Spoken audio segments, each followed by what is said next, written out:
That's kind of an issue that the Brewers also face sometimes is their offense. Really, like most of that first couple months of their season, like it was really struggling to score several runs, and then of course they make that trade to get Willy Adames, and he completely changed the offense of this team, the mindset. He became an instant leader, clubhouse guy. And since then, they've really picked up. I think they have a 10 or 11 game lead in our division. I think one of the biggest, if not the biggest, division lead heading into this final couple weeks of baseball. I know you're an American League guy, but have you watched any or seen any of the Brewers, especially with the pitching that they have with their 1, 2, 3 at the top of the rotation that probably rivals, I would say, any rotation in baseball? No, and you know what? I glimpse at the National League. Granted, when you start to play in these interleague type situations, it changes from year to year. And currently, the Astros are playing the National League West, so I've had a chance to check out the Padres, Dodgers, Giants, and teams like that. So, but on the periphery here in September, you're kind of glancing across the divisions, trying to see who's doing what. And I don't know if it's a real surprise that Milwaukee's doing as well as they are because of the pitching that you're talking about. On a daily basis, you're hearing Woodruff, Burns, and Peralta almost on back-to-back nights. And then you're going, okay, they pitched well. Who'd they face? And then it says the Dodgers, and it says they're shutting them out, and it says they're holding them to 3 or 4 hits. And you're going, good God, that's not easy to do. But these guys are very consistent. They go out there and do it. I think Craig Counsell's doing an amazing job of motivating these guys and leading these guys. And when you have pitching like the Brewers do, you really don't need your offense to step up on a nightly basis. You need them to go out there and get the timely hits. And I think that's what Seattle's doing right now is they're getting some decent pitching and getting the timely hits. But I think that's where the Milwaukee Brewers present a certain challenge, I think, once they get to the playoffs. Because you're right, they are 11 games up. I checked that out.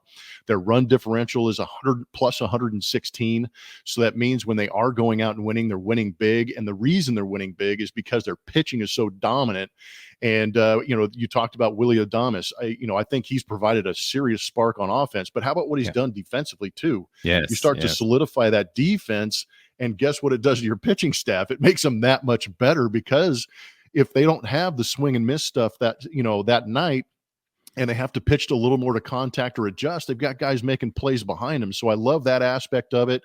I think they're a fun team to watch because everybody underestimates Milwaukee for whatever reason it is, and they go out and shock the world. And I think that's a lot of fun to watch. And I think it makes them very, very scary in the postseason because when you start to play these shortened seasons and you can condense your starting rotation and maybe move a couple of guys in the back end of your rotation into that bullpen to create a little more depth or create some matchup issues for teams across the way, I think that they are a dangerous team. And I had a coworker yesterday. One of the camera guys came in our booth and, was kind of, surveying the area going, hey, who do you think is going to be in the World Series?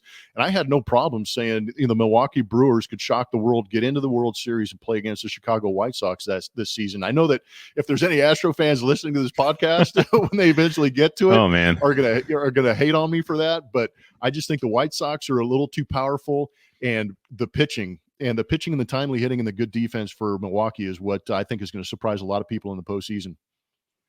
Yeah, you mentioned their defense this past offseason. They really made an emphasis on shoring up that defense. They signed Jackie Bradley Jr., who's an amazing defensive center fielder. He can play different outfield positions. Colton Wong, they signed him from their division rival, and he's probably defensively one of the better second basemen. And offensively, he's really picked it up this season. Like, he's never been a real offensive force, but this season he's having a real good year. And the Brewers are made up, I want to say they're made up of a bunch of parts. They don't really have one go-to guy. Christian Yelich was that guy in 18 when they made it almost to the World Series. This season he's having a down year, but they have a lot of really good pieces. They have a lot of depth, and this season they've been hit by a ton of injuries. Specifically Christian Yelich, he's missed a ton of time, and they've been able to bounce back with guys that maybe people haven't heard of. But like you said, Craig Counsell he's able to get the best out of his players, and he's probably one of the most underrated managers, I would say, in baseball. Just seeing what he's been able to do year in and year out. This is going to be their 4th year making it to the postseason. Not very many teams can say they've been to the past 4 postseasons. And so, yeah, I completely agree. And I like what you said about the White Sox. I think they're a team that if I think it's going to be the Astros, just because, like, I don't know. And I'm not just saying that because you're on, but I've picked the Astros and I say the Astros and Brewers are going to face each other, or the Astros and the Dodgers. That'd And be fun. that would make for great TV. Although I wish it would be the Brewers, because I think our pitching versus some of those Astros hitters would be just amazing TV as well.